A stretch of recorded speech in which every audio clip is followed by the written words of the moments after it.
नमस्कार, मी गौरी सूर्यवंशी. वळूयाच्या बातमीपत्राकडे. नांदगाव रेल्वे स्टेशनवर माथे फिरूत चढला थेट कुशीनगर एक्सप्रेसच्या रेल्वेच्या डब्यावर. प्रसंगावधान राखत ओव्हरहेड वायरमधील वीज पुरवठा खंडित केल्याने वाचले माथे फिरूतचे प्राण. या गोंधळात 2 प्रवासी गाड्यांना अर्ध्या तासाचा विलंब झालाय. माथे फिरू असलेला एक जण नाशिकच्या नांदगाव रेल्वे स्थानकावर उभ्या असलेल्या कृषीनगर एक्सप्रेस या प्रवासी गाडीच्या डब्यावर चढला आणि इकडे तिकडे चालू लागला. याच गाडीवरून त्याने स्थानकात उभी असलेल्या दुसऱ्या महानगरी एक्सप्रेसवर ही उडी मारली. यावेळी ओव्हरहेड वायर अगदी जवळच होती. उच्च दाबाच्या या वायरला थोडाही स्पर्श झाला असता तर त्याचा कोळसा झाला असता.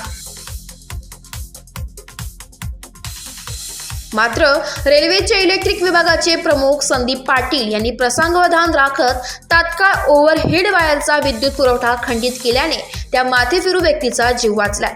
यावेळी रेल्वे स्थानकावर उपस्थित असलेल्या रेल्वे पोलिसांनी त्याला रेल्वेच्या डब्यावरून खाली खेचलंय.